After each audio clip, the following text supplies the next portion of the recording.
All right, everybody, welcome to the third episode of the Misinformed Masses podcast with your hosts Jeff and Matt. Today we are going to be addressing the gender pay gap, aka pay inequality, aka this picture from the New York Times, which shows an uneven table at the same job, which is totally reality. How's it going, Matt? Pretty good, Jeff. How about you? I mean, yeah, I feel good getting paid 25 cents more than a woman. Oh man, it's gonna make or break you. And that joke is going to come back to haunt me, man. Somebody's going to be like, he was serious. He genuinely believes that shit. He makes $20 an hour, and she makes $19.75. No, that'd be 15. No, You're making the joke. Yeah, yeah. Oh, God, the gender pay gap. All right. Here we go. So, introduction to the topic. You're our business guy, but generally, I made a joke about it. Let's get started with how is it looked at by the world? Like, when we hear about it in media, I'm sure it's always true. I have my wonderful thank you, Business Insider, for your map, the gender pay gap across the country. So, let's start with the narrative. How does the narrative go with this? That women in the United States are paid 77 cents on the dollar for a man in the same job? Yeah. And hey, I saw an improvement, man. Under Obama, it is now 78 to 82%. Oh, crap. You mean they're doing math better? Or it's improving. Probably not doing math better. Probably not, considering they said their pay in the White House was totally equal and ungender biased. But reporters happily pointed out that they're still at 88 cents per dollar, and they tried to spin that one off. That was pretty funny. Yeah. They just threw it under a rug. Kept going on. Yeah, it's pretty bad. So our listeners, if you don't believe me, please Google gender pay gap, and the first thing that pops up is, in fact, a Wikipedia stating that, what I just stated. And, okay, now the problem with it, I guess we can start... Well, first off, when you Google it, that is what most people stop at. They might read one activist website or one news article more, which would generally confirm the bias. I would say they don't even Google it. They just hear that women make less than men, period. So you're saying I'm giving way too much credit to these people. Yeah. And they stop there, and it just reinforces their belief. And then it's like, oh, see, there is a discrepancy. It's like, have you even looked at it? I don't even think they've done a tertiary Google search. Yeah, I doubt it either. But yeah, the first couple pages of Google tends to be things that parrot the same line of argument, I find. So, before we start, the median gender pay gap, what is it? The median technically, well... Yeah, what's the technical, mathematical... well, let's explain what it is, and then explain if the number itself is wrong, and then explain what's problematic with it. I mean, what's wrong with it. There is something wrong with it, but let's get started easy. So the pay gap, how is it calculated? For those who are math not inclined. I mean, pretty much they take the total men, total women, and divide you by how much you make. I mean, and it's like, well, a man makes $50,000 a year, a woman makes $42,000 a year. They don't take gender gap. And then there's very few studies that actually take that into career selection or even 2 years' work, but they just say men on average make this, women on average make this, and then go, see, there's a 78% difference. And point of clarity, right? It's for every career, no matter levels of training, experience, anything. Yeah, so across the whole economy. Yeah. 100%. So the secretary, she makes what she makes, and then the guy in the stock room, because males don't have secretaries. No, stock rooms don't exist anymore. Nope. There's no poor man. Always. There's no poor man. There's no poor man job. There's no starting positions. It's all, I don't know, it's all overpaid sexist shit. Yes, I said that. Yeah, so that's the start. Now, people who disagree with this and say, so we're not saying the gender pay calculation is incorrect, it is too simple. That's our supposition for this episode. So if you've heard this data and you're mad at us for saying it's not true, we are not saying it's not true. We're saying it's not an accurate representation of reality. Would you agree that's our argument for this episode? Why you should keep listening? Oh, 100%. It's the reality is much more complicated than just one stat line. Yeah, without a doubt. And again, our viewers and listeners who could see the screen is the gender pay gap across the states. Darker colors bad, lighter colors are better, quote unquote, air quotes better. Matt also found this wonderful composite, which shows cost of living, and it does roughly, correlate where there tends to be a higher or a smaller gap tends to also be more expensive places, but not exclusively. But it does have some correlation. It's got a high level of correlation, I'd say. Yeah, so women may be forced to work more. And we'll get more into that in a little bit. So the first contention is here. It's kind of like our first episode. Would the media ever omit information that hurt an argument? Yes. Okay, trick question, right? So, a lot of data missing here, but the first pretext before you jump on me or Matt about, like, you guys are wrong and sexist and you hate women, remember, most people who are like TV or media or online experts, I'm using the world's biggest air quotes, have an incentive to use data that proves their arguments, and then the person arguing against them can be called names for trying to extrapolate on the data or call into question the validity of their conclusions. Would you agree with that?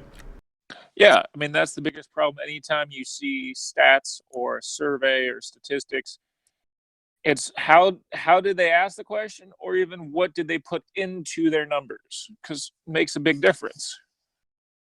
I mean, you can ask do you think men are paid less than women? That stat can be thrown on TV, and the majority of the U.S. could say yes. But then you look on to see how they frame the question. I mean, it changes every single place you look. So there's an incentive to get eyeballs to view, and so making numbers reflect your opinion is better for you, or make it a shocking discovery, you could say.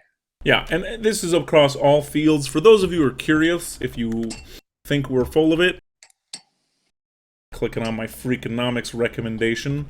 There's these wonderful two gentlemen, Stephen Levitt and Stephen Dubner. One's an economist, one's a journalist. They actually have this wonderful podcast you can listen to, but I recommend the book. And I'm scrolling up to show the radio archive. Listen to it. They talk all about the incentive in experts. Experts have incentives to lie. It's part of the job.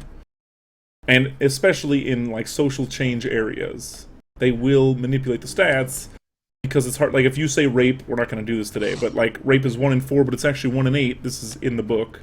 Nobody's going to refute, even though 1 in 8 is closer to the real number, because they'll just call you a heartless bastard. I mean, it was like in the last year, we've had plenty of people prove experts wrong. Brexit, I mean, Italian referendum, Trump, a lot of different things where experts swore this will never happen, or this is a certainty, a 99% certainty, and all of a sudden it's like, whoops, nope.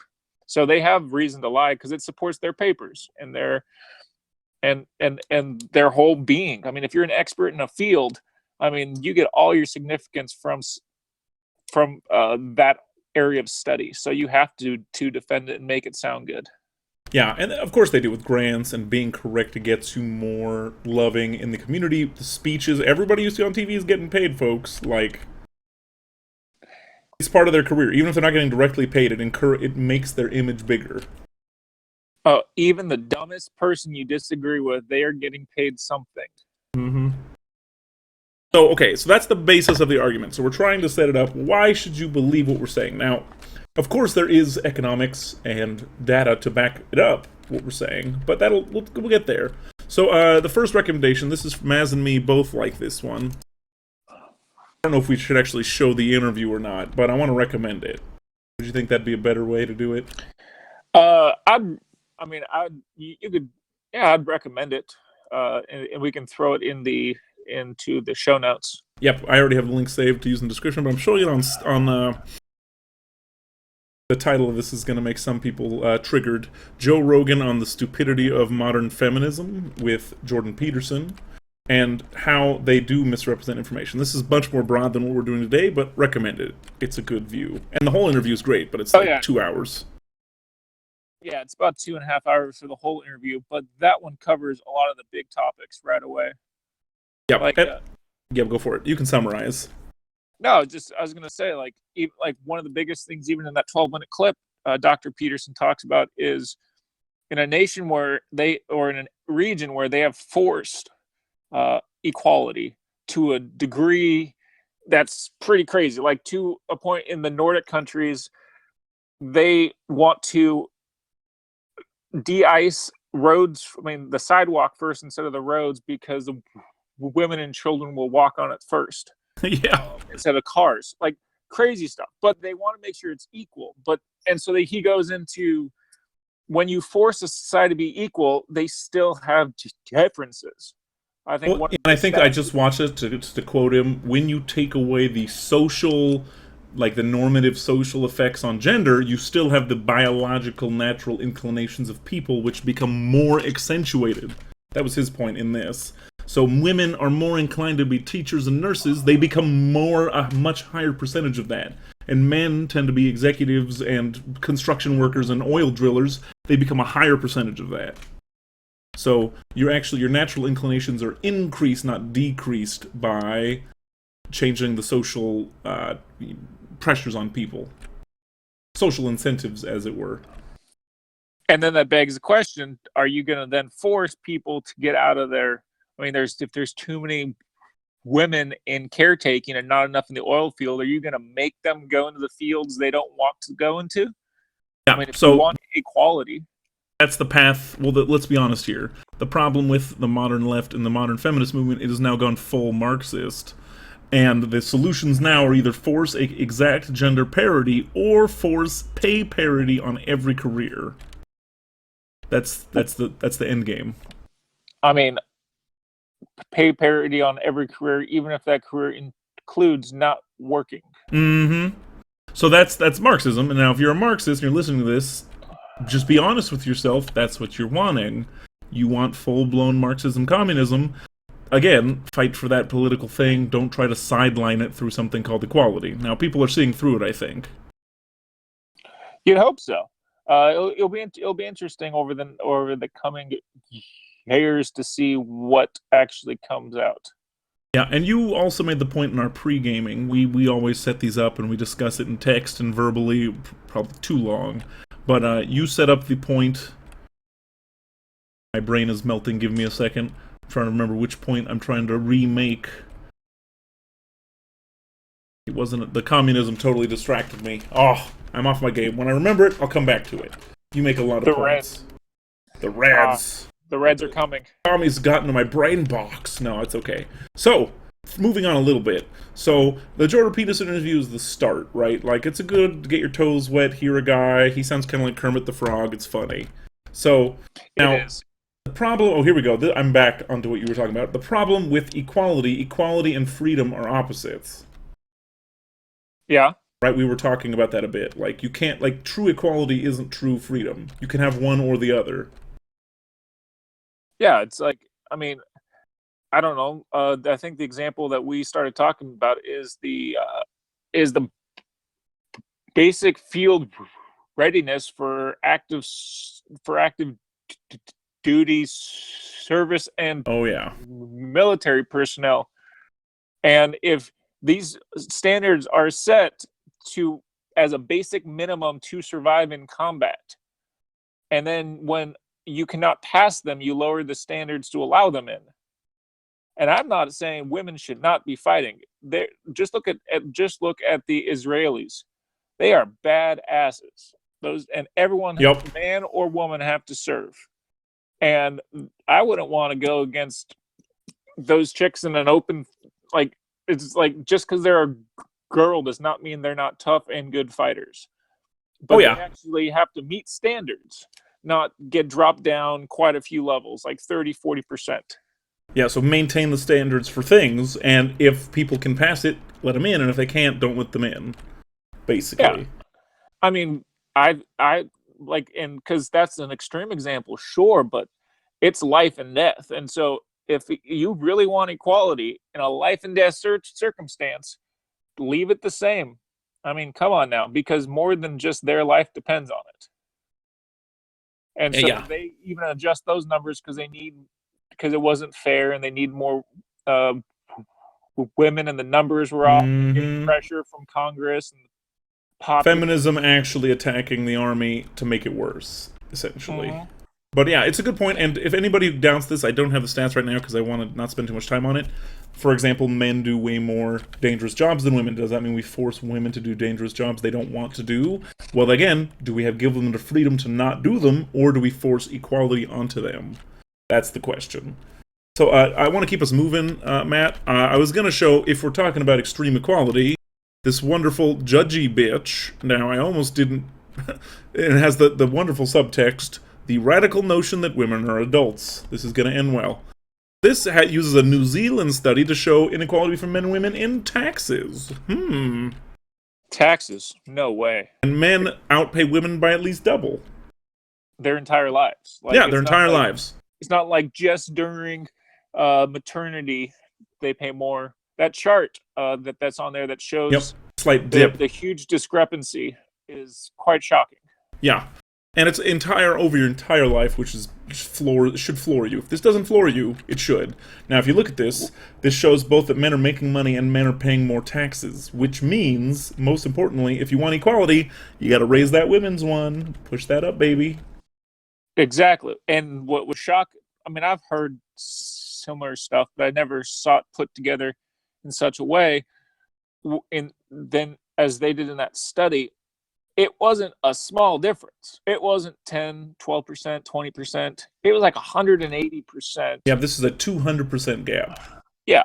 Yeah. And the worst part is, on a cumulative, your entire life, did you put more into the state or did you take more out? Well, good thing they have that data. Hey, look underneath net fiscal impact per capita of gender and age group. Whoa.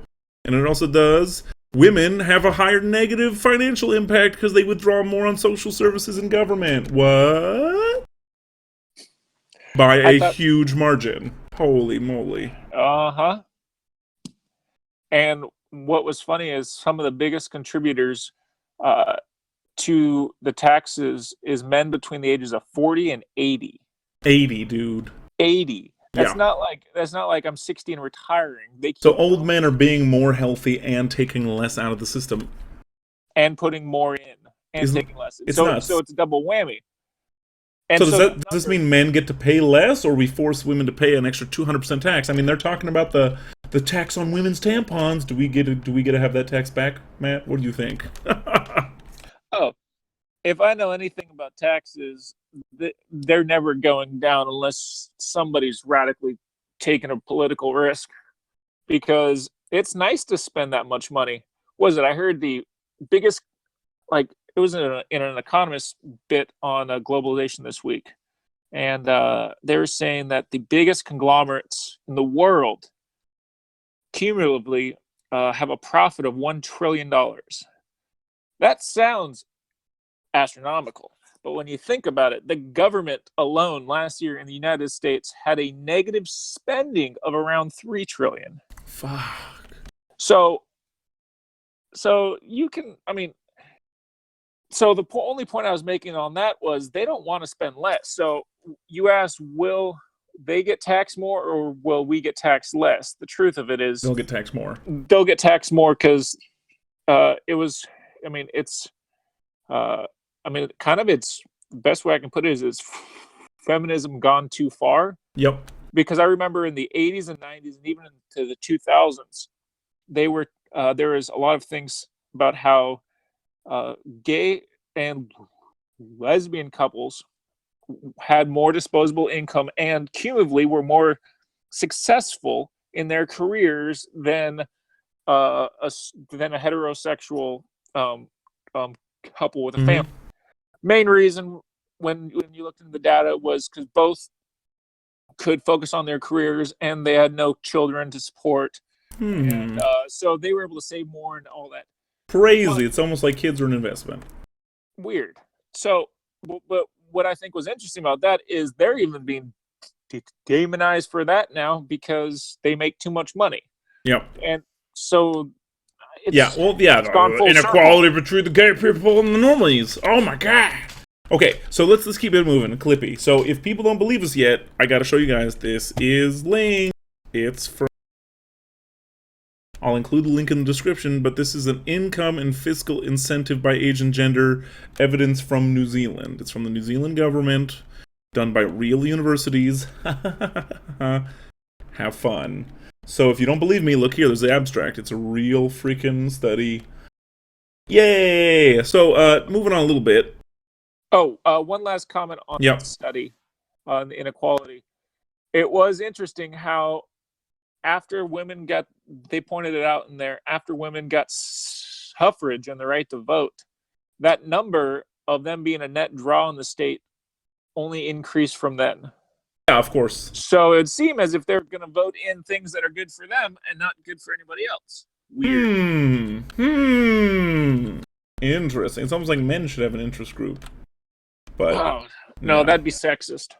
Yeah, I'm all for that. Okay, so final conclusion. I don't have graphs for all of this stuff, but the first thing is, there's two. Well, before we get to inequality specifically, let's finish off the gender pay gap a little bit. Now, listeners probably don't know, but I am a academic nerd, and I spend a lot of my time studying gender inequality and working in Japan. And interesting. Now, Japan is not America, but it is a first world country. And I actually read a real book by an economist. I'm showing the Google Books version over here. It's the new paradox for Japanese women: greater choice, greater inequality. Basic premise of the book: that as women get more freedom and choice, the inequality between women increases.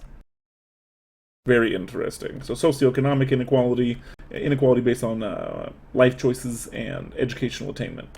Now, the thing about this book I want to mention, in the beginning of the book, we talked about this again before, this man, his name is Tachibanaki Toshiaki. He is a Japanese economist. Let's see where he's at. University of Tokyo. He's a sociologist, sorry. It's a very prestigious university. And this book, in his first chapter, he sets this whole groundwork for understanding gender and pay gaps. Now, if you only skip to the pay gap page, you'll see something horrifying. Let me find it really quick.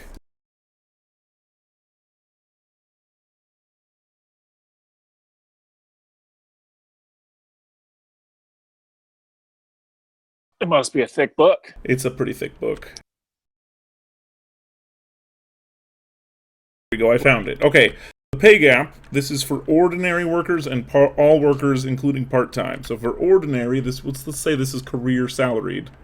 It's 65%. So, oh my god. And then for the entire workforce, this is 2004, by the way.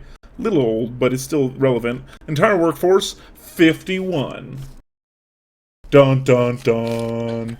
Japan hates its women. Japan hates its women. Or there's something else to explain this fact. No, they just hate their baby makers. That's what it is. Has to be. Okay, and for international comparison, I found this wonderful link. Hold on. Gender pay gap in other countries. And on this, a country of comparable gender gap is France. Haha. 50%. Oh man. France, what you doing? Free and equal. Yeah, and this couldn't be totally explained by the fact that France has a really wonderful social safety net, which motivates families to have a working person and a home person. That would not be at all related, right? No, it's quite bohemian of them, actually. How dare they? Yeah, right. So going back to this book, right? It gets to page 20 before you even get to see the table. It's 1-8, wages for ordinary workers and all workers by sex. It takes a long time to get here. It has the last 30 years on here. It shows the improvement, or the stagnation, actually. However,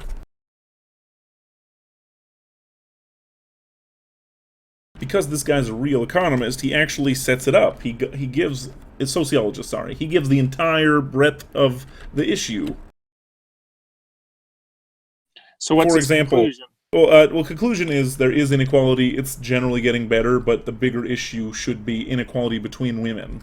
You know, like that. Like, why aren't women doing better? Not why is there a big gap between men and women. But he does go into explain it. So, for example, he talks about some inequalities. Let's get you ready. Here's the big one nobody ever talks about: average life expectancy. Holy shit, women live like 7 years longer. That's inequality.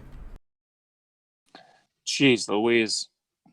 That's awful. How dare they live longer? Yeah, and then, like, for example, right, the age difference is decreasing when people get married. People are getting married later. Like, if you do 1970s Japan to 2005 Japan, the average ages were, let's see, 24 and 26, bride and groom, and then it went to 27 and 29. So, like, average age is getting better. It means people are richer and they're working longer. They can enjoy their lives more. The ages gap between the couples has gone from, like, 3 years to, like, 2.5 years. Which generally indicates more, like people marrying their contemporaries. Of course, most in Japan, interestingly enough, almost all divorces are filed by women. Almost 50,000 wives and only 20,000 husbands. So, hey, look, inequality again. What? Other things, this one's in America, child custody. Women get child custody over men. In Japan, it's 80% to 15%. Matt, inequality, right? I'm pretty sure we have that issue here too. Wouldn't you agree? Family courts discriminating against fathers. Family courts discriminate against fathers, markedly so. Even in a lot of ways, but it's starting to turn a little bit. But it's still like, I mean, if you're let's put it this way, I've met a few gentlemen who've got custody of their children after a divorce, and every single person who's gone through it or know people that has, the question's always the same: how bad was the wife? Like, it's not the dad is a good father and deserves custody. It's how big of a screw up was your wife where you got custody at the courts, especially in California. You want to know something really interesting though? You ready for this? Before 1965, the men and women actually had parity almost of custody of children after divorces. So nuts, right? That correlates with the directly with revolution. getting women out to work.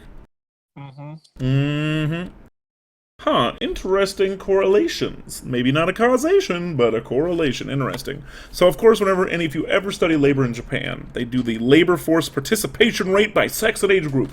It's called the M graph. Oh my lord. What does it mean? In Asia, women are socially encouraged to quit work to take care of kids. Dun dun dun dun dun dun. So, but overall labor force participation. Now, we're going to do an unemployment episode eventually. But what's an overall labor force participation for a country? Like, what's the U.S. right now? 65%? Total's high 60s. Okay. So, to give a comparison, right, Japan. Here we go. You ready for this? Men between 25 and 65, the labor force participation is between 94 and 97%. That's pretty significant. And the labor force participation of women? It moves between 74%, which is a high, at about 30. It dips down to 60, and then works its way back up to 73 by 45. And then falls off again. So men are working, literally more men are working more. So that means more men have more experience, which drives up wages for men. Which means men are working longer hours, and cumulatively, because if all these are averages, right? Yep. If you have more of one, it's gonna. I mean, your total number is gonna get bigger. Without a doubt. And then, of course, there's we talked about, employment in major industries, right? I'm looking at it right here. Overall, less men than women. The average percentage of women is growing. Men have topped off in 1995, and they're decreasing because the population is shrinking a little bit. But industries women are almost not represented in include construction. Because it's a hard job. Yep, and also half as many women in manufacturing as men. Weird. And women overrepresented in services. Oh, by the way, Yep. quick correction. I was incorrect. It is U.S. labor force is only around 63.5%. Yep, and I'd love to And see that's these stats for total. America. Yeah, I'd love to see the stats for America, but Japan, pretty high, right? Like, in your working life, men just work more. 30% more. Aha. And other things that can lead to inequality. You ready? Here we go. Average length of service by sex and employment type. Holy crap. So men tend to work. You ready for this? The service length over time, I'm looking at all of the history. By 2004, men generally have 4 years more experience than this equal woman of also a salary worker. Huh. Does that make sense? Yeah. So men work longer, and let's see, we have hourly work here. So men also work more. Now the interesting thing, Japan has this thing. It's one of the few countries where men and women have almost exact parity. You ready? It's indicated in this book, but from 2004 to 2015, the number evened out. It's female and male part-time workers. In this book, the highest it got was 89, but it actually hit 100 about 5 years ago. So men and women have parity when they work part-time the same hours. Yay for being poor. Part-time work. And by part-time, it's short-term, small contract work. So it's pretty crap. So in Japan, it's temporary, non-salary man work. Exactly. And in that work, men and women are now equal. Aren't you happy? Oh yeah. Well, that. I mean, it's those numbers are. We'll cover them more in detail when it comes to our unemployment thing, but they're pretty. Anyone who tells you short-term or multiple part-time jobs is a good thing, they're just freaking lying to you. They've never had multiple part-time jobs and tried to live on it. That's what it means. No, yeah. It's terrible. Not going to be classist, but yeah, it's totally, they've never had that, so they can suck a big old dong. No, and a former Federal Reserve president who's a professor at Harvard never has had to do 3 part-time jobs as a single mother or single father to pay for his family. Without a doubt. And yeah, to motivate people why they should look this book up, buy it an ebook or something. You probably have to buy the physical book. I think I got it used pretty cheap. It's $5. I just looked at that today. It's $5. It's $5, folks. Not that much. Now, companies have changed their university grad career track hiring in Japan to favor mostly women. So they're trying really hard to get women in the workforce. Guess what? They're not doing it. It's choice. Well, the key here, though, can I make one final point before we talk about it? We talked about this before. This book, because he's a sociologist, breaks down leisure time and how much people work. And in the main, when a husband and wife are working, a man will work 3.5 hours longer than a wife. And when men and women are single and working, the men still work an hour longer than the women. Now, other gap, disparities, for example, women tend to do more housework, a lot more. So that is a gap, right? But still, like the average married couple, the man will work 9.5 hours, the woman will do housework for 7 hours. Something to think about. I mean, technically, isn't that equal, though? And the reason I say this is because equal but different, right? They're making choices what to do. The man is like, I don't like housework and I make more money, or I'm better at a job, and you want to be at home more, but you still want a job, so let's trade off. So it's a trade-off. I mean, they're choosing what to focus on. Exactly. And again, does that mean it's inequality or you're not having enough data, right? And it might be inequality because it's not exactly equal, but each person is contributing something. And what if women because that's what the data shows for Japan, right? I'm sure it correlates to America. If women choose to work less, or they take care of kids, they have to work less because of children or something. That's the kind of thing that causes a pay gap. But then you say, oh, but yeah, women should be paid more for less work. You know what that's called? Well, sexism, but besides that. Sexism, and you're creating inequality. Good job. So, yeah. Something to consider, folks. To go on that topic, back to Europe and the Nordic countries especially, in their push to become equal, they make publicly traded companies have equal or close to equal board seat representation of men and women. Yup. So they were expecting, and don't get me wrong, I think having smart women on any team is invaluable. They bring perspectives, and you usually will get much better work out of it. Mm-hmm. With that being said, when you actually look at the data, because it's been going on for over 10 years or something now, because it's mandated that they have to, so they did, right? But you start to look, and it's the same group of executive women who have the job.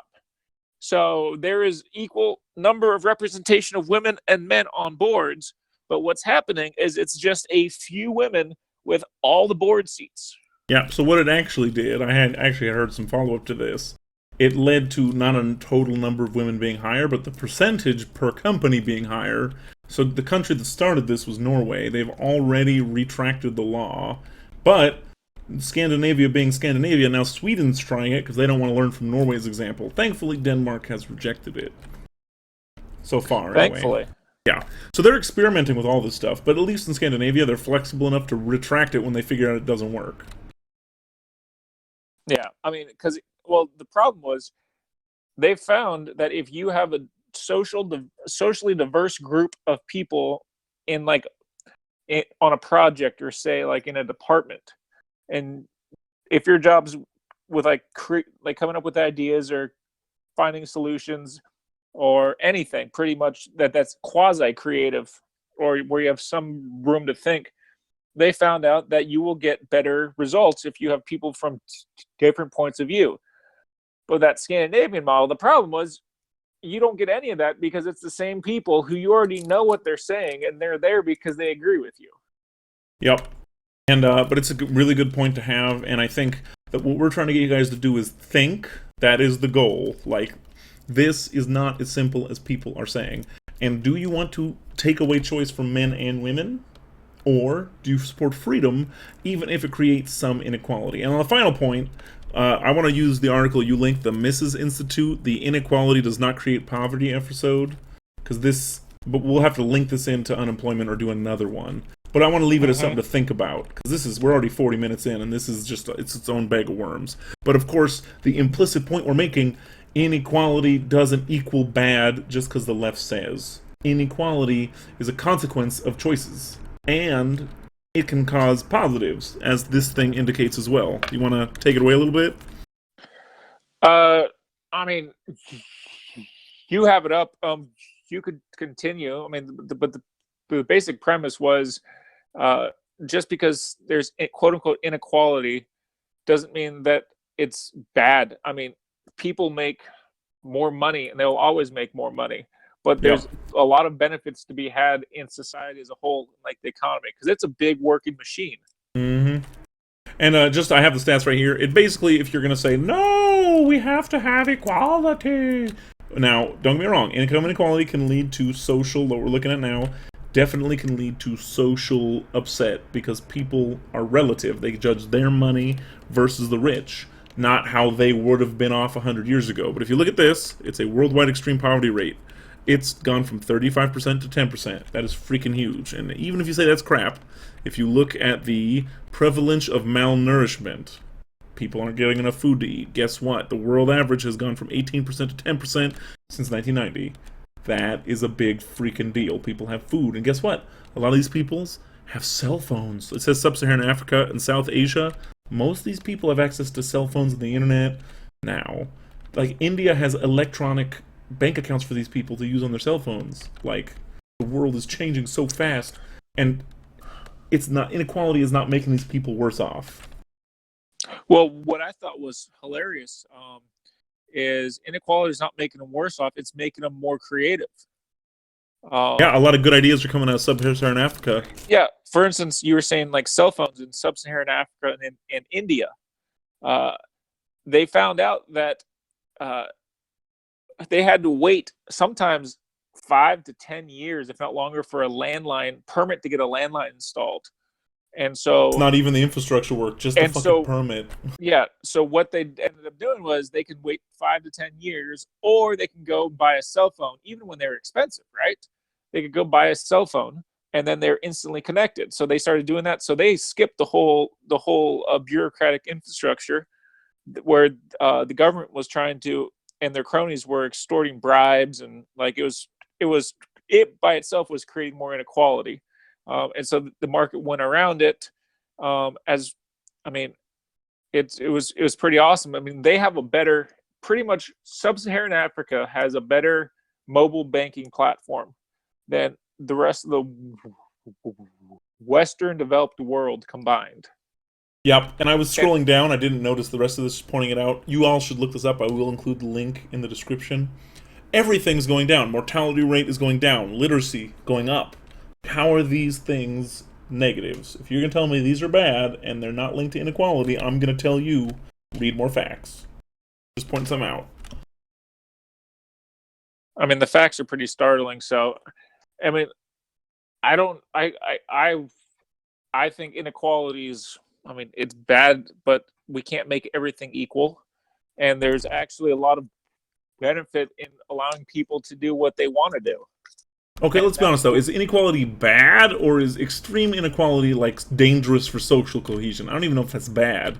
Like, I think a traditional American model is to basically co-opt people by letting them have the rich and the elite, and the people who design the system basically permit themselves to fall and to let the people on the bottom work their way up. Like, that kind of system motivates people, and if that system breaks, then people get pissed off.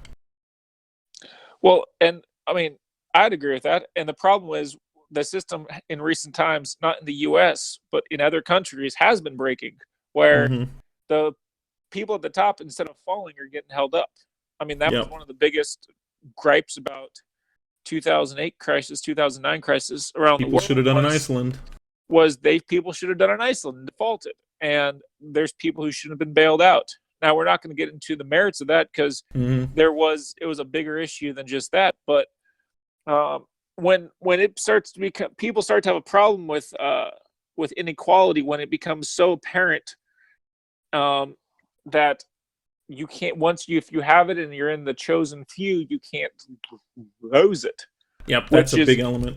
Which is what I think was a huge thing in this last election in both Britain and the United States, because the people who'd been in the places of political power for the last 10, 20, 30 years gained so much power and influence, money, that they could never be unseated, and that just irritated the normal people. Yep. So the moral of this, we should wrap it up. It's been about 42 minutes. So the moral is, for normal people, hey, inequality isn't necessarily bad. Like, compare your life to 50 or 100 years ago. I'll bet money it's better. But also for people who are richer, remember, the system needs competition and needs churn. Like, things need to fall and come back. People need to have social mobility, which is different from equality. Mobility is what makes people not angry, from what I've studied of humans. Oh, mobility is key. And that's not the same as equality. Exactly. Equality and mobility are two different things. Give someone the ability to do it. Don't mandate everyone be the same, because that's called socialism, and one's called. Hey, some countries capitalism. want socialism. You can have your socialism. I'll have my capitalism. Let's compete. I'll bet you I'll win. So Wait, have you heard a country called Venezuela? Oh gosh, yeah, there you go. So Google Venezuela, everybody, and type Venezuela no food and look for images. So this is a really focused podcast. I'm really excited. So I want to end it here. I think me and Matt did a solid job. Thank you guys for listening. I hope you subscribe and leave comments and argue with us. If you're a feminist and you think you're wrong and you made it this far, let me know why I'm wrong. Show me data, not emotions. Make a good argument, compel me. If you agree with us, hey, keep listening. Maybe we're doing something you like. So overall, we want to say thank you for joining us, and we'll see you next time. Have a great week, guys.